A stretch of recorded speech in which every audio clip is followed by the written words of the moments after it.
Welcome to Chandler in Focus. I'm Councilmember Rick Heumann. We're going to talk about the responsibilities and the great things going on at our new Fire, Health, and Medical Department with our newest chief, Tom Dwiggins. Welcome, Tom. Thanks for coming out today. You were appointed city fire chief on I have to get this right, May 23rd, 2016. So how about sharing your background with our audience? Sure. So I started my career here in Chandler in 1998. Throughout just under 19 years now, I've had an opportunity to serve in every position within the organization. I started like every other firefighter on the back of a truck, spent 10 years out in the city responding to emergency calls, worked my way up through the ranks of engineer, paramedic, and captain. 10 years into my career, I moved to the training division. I had an opportunity to work with our training program with all of our recruits. I was promoted from there to battalion chief, division chief, and then I had an opportunity to serve as an assistant chief for our last fire chief who retired in January of this year. Like you said, I was appointed in May. I've been serving in the interim chief spot since January, and so pretty much for this whole year, I've been in the fire chief's position so far. A little bit about your family and... Yeah, so I've been married it'll be 25 years in February. I have 3 kids. My oldest son is 18 years old. He's a senior right now. He's going to be going to college next year, probably ASU. Cool. I have my next middle son is 12 years old, and then I have a 4-year-old son as well. Separated. So we separated them. They're all 3 boys, but it keeps us very young. But the oldest one's choosing the right place. They will all choose. Be a Sun Devil? They will all choose the right place. Just so you fans know, we're both Sun Devils and tried and true and stuff. So, what is your role now as a new fire chief? So probably my number one role is to set the vision and the direction for the organization. I have the opportunity to manage the day-to-day operations and administrative aspects of the fire department. But, really my job is to set the vision. I have assistant chiefs, I have division chiefs, and total 202 sworn firefighters that work in our organization, all extremely professional, very motivated. So I have a lot of support. I have a lot of great support. I set the overall vision, and then I work with our administration to make sure that we achieve our goals, which is to deliver the best, safest, most efficient response to our citizens. Mm-hmm. And one thing cool about Chandler, you're number what in terms of how many fire chiefs we've had? I am number 5 right. in the history of the city of Chandler. Which is pretty amazing when you think about the city, the longevity of the city and things like that. It is. It's very cool. There's a lot of different divisions. I kind of want to today spend a little time so our people understand. And we joke behind the scenes about it's now the Chandler Fire, Health, and Medical. Right. But people think of firemen but talk about the divisions and some of the describe the different responsibilities and stuff. So sure. So one thing I'll address is you did talk about our name change, and we were traditionally the Chandler Fire Department, and we switched to Chandler Fire, Health, and Medical. And I can tell you firsthand from responding in the streets that a lot of our citizens, they couldn't understand why a fire truck was coming when they were having chest pain or some type of cardiac event. And so we thought it was important that we changed our name to really recognize what we do.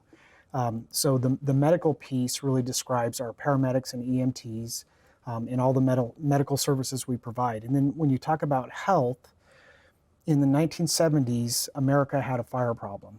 And we had a lot of buildings, a lot of homes burning down. And the fire service identified that was a problem and knew that there was an opportunity there to start investing their time into prevention. And so when you think about sprinkler systems and really all of our building codes, all of the fire safety education that we do, it was all geared towards reducing that fire problem, which it has worked wonderfully. Mm-hmm. We've seen a reduction in fires over the years. In fact, 80% of our calls now are medical in nature, not fire. So with that said, the health piece, it's the same thing. We know that we would be better served utilizing our human and physical resources, preventing an emergency from ever happening.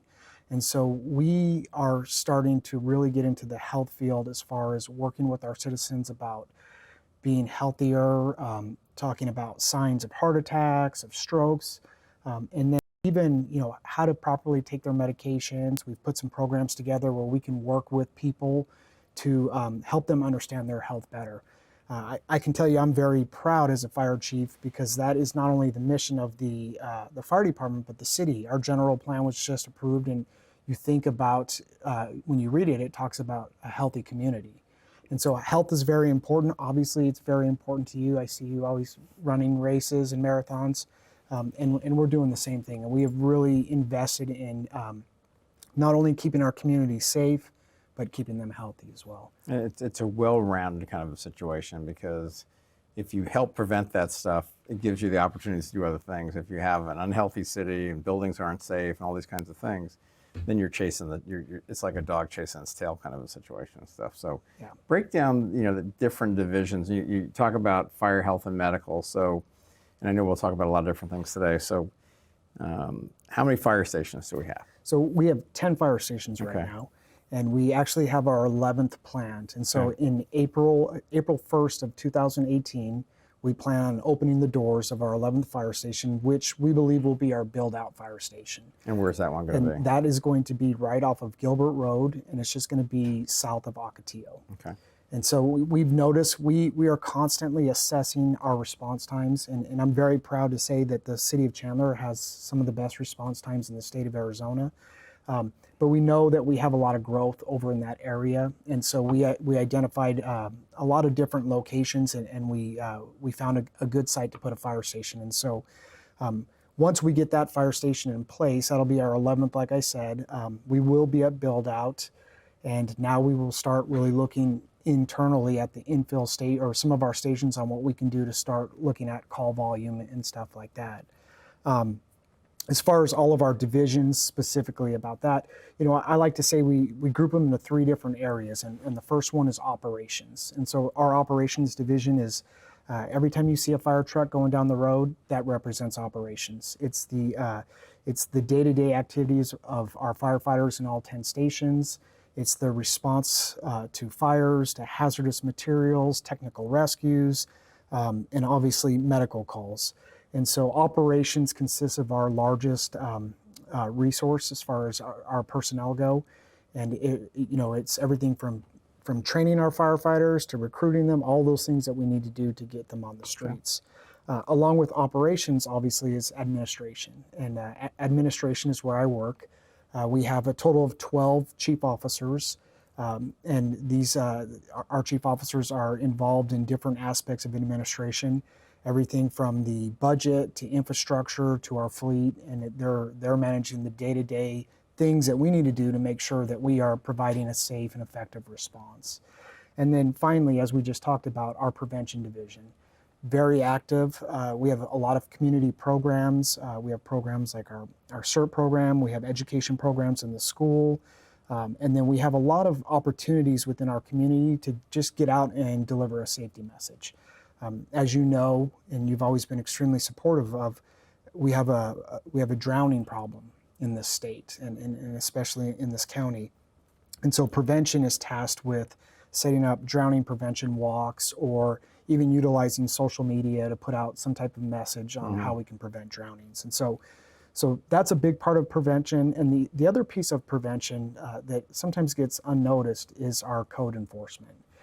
We have a very vibrant community, and we have a lot of great businesses that we believe our role as the fire department is to advocate for them within the fire code, but also advocate for our citizens to make sure that they're safe within the businesses. And so we work very closely with the business community. We make sure that their structures are safe, and that the processes that they're utilizing are safe, and that it's up to code. Right. And that's so important, because in reality, people always talk about big government, whatever, but if you can save a business by training them right on something and they don't lose their business, that little time they took or doing it better, or maybe spending a few dollars, can save them hundreds of thousands of dollars down the road. So Yep, you're right. And we traditionally, when you think about code enforcement, most people look at the word enforcement. And our philosophy in our fire prevention division is that we are there to create solutions. Right. And so we may meet with a new business owner who wants to expand or move into some type of facility, and there may be some issues where it prevents them from doing what they need to do. And so our fire marshal and our prevention officers will actually work with them to find workarounds so that we can get them up and running. And you're part of our small business team that we do for our public. What we're talking about is if I want to open up a pizza joint or whatever it might be, we have a team that if you say I want to move into Chandler Heights and Gilbert Road, whatever it might be, our team will go out, including fire, police, building, all these people ahead of time with you and say, hey, this is what you need to do. This is what's going to cost you before you invest whatever you need to know, which is an amazing program. We've gotten lots of compliments about that and stuff, so which is great. Talk a little bit about the fire stations. We moved the station recently, and I want to make sure our public understands that this isn't just about building new stations. You guys are very creative and moved one of your, don't throw numbers out of this because nobody will know what number it is, but you guys moved the station to balance it out. You want to talk a little bit about that? Sure. So we are always looking at the deployment of our resources. And as you know, or as you can imagine, the city, we can plan out 10 years, 15 years, but certain things happen within the city that may increase responses in one specific area.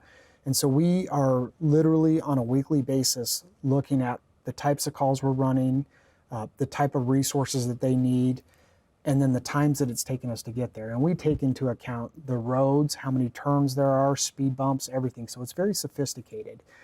And sometimes we recognize that where we may have had a station either at that moment or we had one planned, it's not the right location. And so we do a lot of modeling and look at predictions for the future. We run a lot of analytics to determine where that best place is. Kind of like Theo Epstein with the Cubs. Yes. And one other thing that we do is because we're part of a regional system where we border with Gilbert and we border with Mesa and Tempe and Phoenix, is that we'll respond across each other's borders, is we share data. And so that we know if they can help us with our problem, we may move a station one way or another. Talk about that to our public understand. I mean, I'll get a phone call, it's like, there's a Gilbert truck in West Chandler, like what's going on? It's like, explain the mutual aid, because people who move here from New York and other places, if you cross the street basically in another city, it's like, sorry. So talk a little bit about that. I think that's a neat thing the Valley's done. It really is, and I just had an opportunity to spend a few days in Washington, D.C. with fire chiefs from all over the nation. And one thing that they are always envious of is our system. And so our current system, we call it automatic aid. And each fire truck in the system, whether it's an engine or a ladder or a battalion vehicle, they're equipped with an AVL system. And so there's satellites in space that is tracking their location. When you call 911 as a citizen, what that does is it sends out a signal and they look for the closest fire truck. It doesn't matter if it says Gilbert, Tempe, Chandler, Phoenix, Scottsdale, Mesa, it does not matter. It'll send the closest one. So if we have a truck that's on the border of Tempe and a call happens in Tempe right across the border, most likely we're going to get that call, and vice versa. This is very helpful because if your fire station that's in your community is already out on a 911 call and another 911 call comes in, that closest unit might be a Gilbert truck. And so the system really helps itself. And there's 19 total fire departments in the system. We're dispatched through Phoenix Fire Department and Mesa Fire Department. But when you look at all of the assets put together, the only system that's as big as this, and they're actually a little bigger, is FDNY. And that's what the Valley has done. Fire chiefs have to understand that we're all part of a big group. We meet on a quarterly basis. We talk about any issues, and we all work off of the same procedures, and so it's very fluent. That's why when you see a fire, you will see a Phoenix truck, a Tempe truck, a Chandler truck, but we're all working off the same standard operating procedures, and so it makes it really nice. And isn't the rule if it's a Phoenix truck's the first truck there, they're in charge? Correct. Until a battalion chief or somebody comes in, which other other organizations, it's like everybody gets real parochial. In your guys' case, whoever's first on, you've assessed the scene and things like that. Exactly. So, and that's due to the fact that we're all trained under the same procedures. that if a Phoenix truck's first in Chandler, they may take command, and that means they are in charge of the scene until the BC gets there. For those who are just joining us, I'm talking here at Chandler in Focus. I'm talking to our newest fire chief, Tom Dwiggins, our 5th fire chief in the history of Chandler, which is pretty cool. And we're talking about responsibilities and some of the great things going on through the fire and health and medical. We touched on drownings a little while ago, and which is a big thing for me is during the recession, and you guys are great in working with that, is that we made sure swim lessons were free. I mean, that was the thing that I said, if we give up something else, but making sure that your kids know how to swim. So if your kids are out there and your kids don't know how to swim in this environment, there are free lessons. There's all kinds of different things through our Parks and Rec and through the Y and different things like that. But if your kids don't know how to swim or you don't know how to swim, Right. you really need to take the time and stuff. So talk about some of the challenges and some of the opportunities. I really want to touch on this. You guys have started something that's I think is awesome, is this 2-man truck. So that's an opportunity. But talk about some of the challenges and opportunities you have and stuff. So. Sure. So I think one of the biggest challenges that we've seen right now in Chandler is that we look at the growth of population from 2010, and then we look at the growth of our actual call volume. So the number of times someone dials 911 for fire. And it is a 4 to 1. They are calling, I think we've grown almost 20% in call volume since 2010. Yeah. And so we have seen where we have current fire stations that the demand for emergency services sometimes exceeds what we can deliver at that station. We just don't have enough resources. Right. So that's always a challenge. And really what that speaks to is response times. That's why it's important that we have automatic aid partners that can assist us with that. Now, every challenge is also an opportunity. And to your point with our 2-person, what we call low acuity units, what we did was we analyzed the data, and we found that even though people were calling 911, there were different levels of a priority. And sometimes, they weren't really they're an emergency in the citizen's eye, and we understand that. We're gonna be quick to respond, right. But they didn't necessarily require a 4-person fire truck. It was something that was minor. Somebody maybe they hurt their knee or their ankle, or maybe someone saw a hydrant that's open. We didn't need to send that 4-person truck, and so we started looking at the deployment of a 2-person truck and what that would look like in our system. And we actually piloted it for a year, and we found that they ran just over 3,000 calls, and it was extremely effective. We worked with our workforce, and it is very nice to have such a professional, highly trained workforce who can make anything work for you. But we worked with them. We got a lot of feedback from them on how they felt about responding to these units, and then we looked at outcomes of when they would respond, the services that they would provide. And through a year's worth of analysis, we've decided to make this part of our deployments. And so what we like to do is leave those 4-person units, the engines, ladders, available for higher acuity calls, and the 2-person units are covering those calls for their capabilities. Right. It has been extremely successful. Part of the first question you asked me is what my role is, and it's the visioning, and this really has presented as an opportunity for the future. So right. When we start seeing some of these areas where the demand is a little bit higher, we can create, or we can put one of these units in the deployment model to start assisting over there. And obviously, economically, it's a lot easier to support a 2-person unit versus right. a whole new fire station, where maybe that's just not practical right. having it there. Gas, wear and tear, all those kinds of things. Right. Yeah. And it's when you look at the shifts, you're looking at 12 people total for a new truck versus 2 for a smaller unit. And who are the 2 guys on the truck? Is there a paramedic on the truck all the time? So we have a paramedic and an EMT. We have 2 paramedics and 2 EMTs on all of our big trucks. Right. And on these 2-person trucks, one's a paramedic, one's an EMT. Okay. So, I mean, you're getting the really good coverage for some of those smaller kinds of things. You're getting excellent coverage. They are fully equipped on the EMS side, the medical side, to do anything that a 4-person truck right. can do. And they know if they get on scene and they see something like, we're going to need help on this, they will call the 4-person unit to come. Okay. So. I mean, there's a culture within your fire department, which I think is always amazing in all my years working with the city, is that people get it. It's a family right. kind of thing, and you don't have all these disjointed kinds of things, which is great. what other new programs are you guys starting to implement, and besides the two-man truck and stuff? So, Well, one of the programs I think we're most proud about right now, and obviously we received a lot of support from the mayor and council, is our VA program.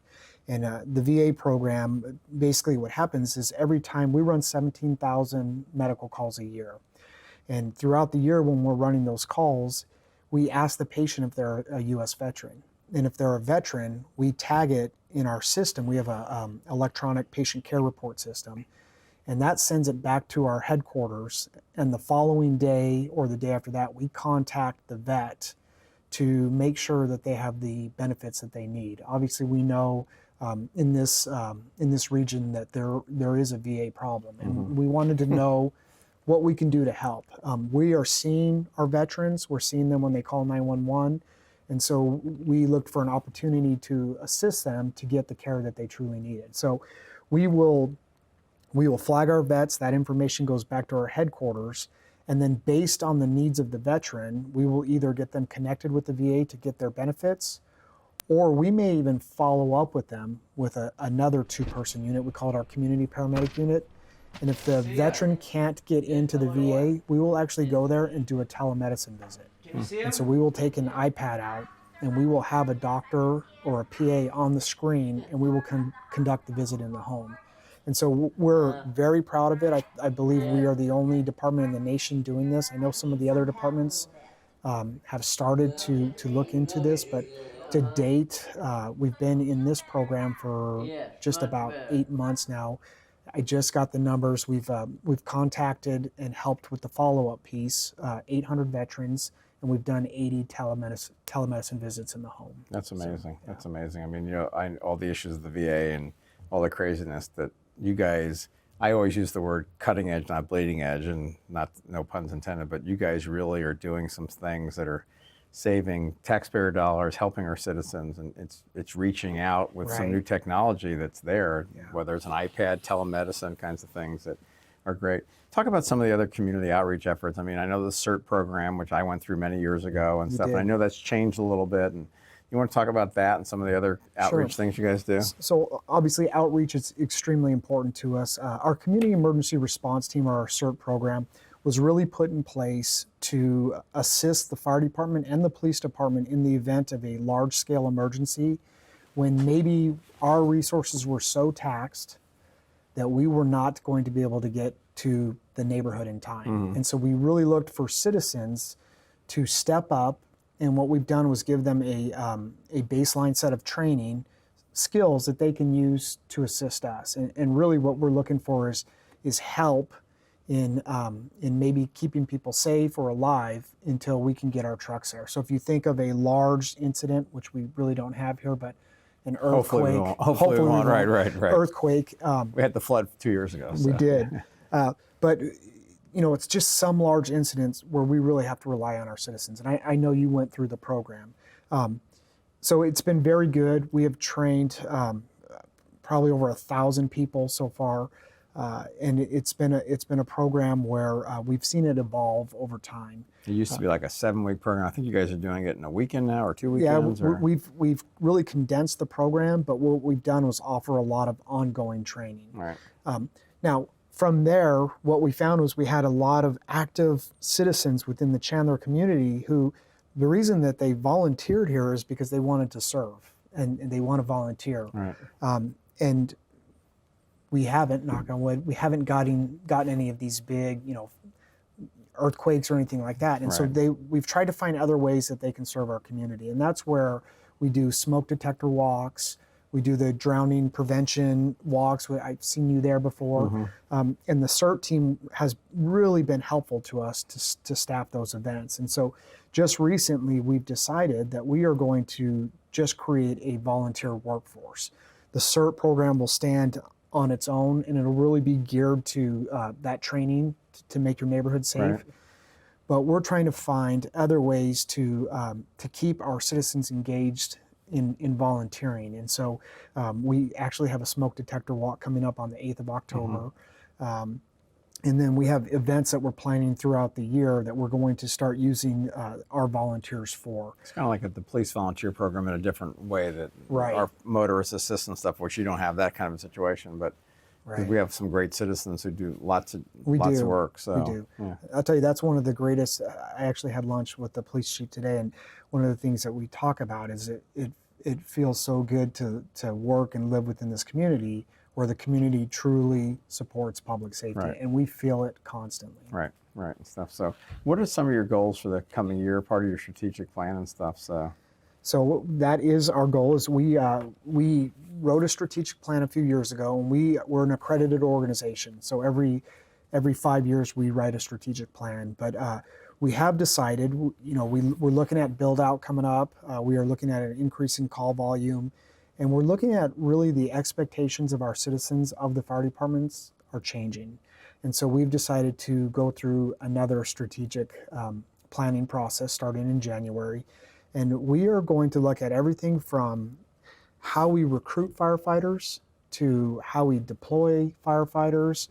We are looking at our infrastructure. We're identifying, our stations. Our goal is to keep our stations in existence forever. Mm-hmm. And so what do we need to do to make sure that we're maintaining stations? We're looking at our fleet.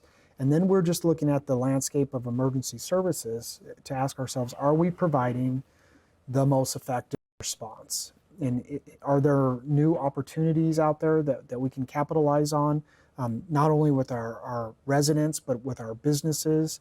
And should the city internally expect more from the fire department? What can we do to help economic development? What can we do to help neighborhood services? And so we're really exploring, we're thinking outside of the fire department box. Right. And looking at it more from a city perspective on what type of value we can add to the city and their mission. That's great. You've had a lot of retirements recently, which is wonderful and stuff. So your command staff is fairly young, but yet people have been here a long time. So do you want to touch on that a little bit and replacing some of these guys? Yeah, we've seen close to 8 chiefs retire probably over the last 4 years. And I can tell you that our fire chief, the previous fire chief, really made a commitment to succession planning. I am a benefactor of succession planning, and so it's something that we've been doing for years. Where we speak to the workforce, we identify what you need at the next level, and we start to develop our people. Mm-hmm. And so we have seen a turnover, but I can tell you that the transition, at least to me, has felt very smooth. And I think that speaks volumes to the leadership in the city. I know that HR has a program in place that really develops the future leaders of the city of Chandler. And I've had many of our chiefs capitalize on that program. But we've had a pretty significant turnover, but we've also been able to rise up and have a really good awesome transition. Stuff. We've run out of time, and I had a couple of questions here that your guys gave me, but I'm not able to ask them. I appreciate so we'll have to that. save that for another time and stuff. Appreciate that. You've been listening to Chandler in Focus. I'm Councilmember Rick Heumann, here with our new fire chief, Tom Dwiggins, and we'll see you the next time.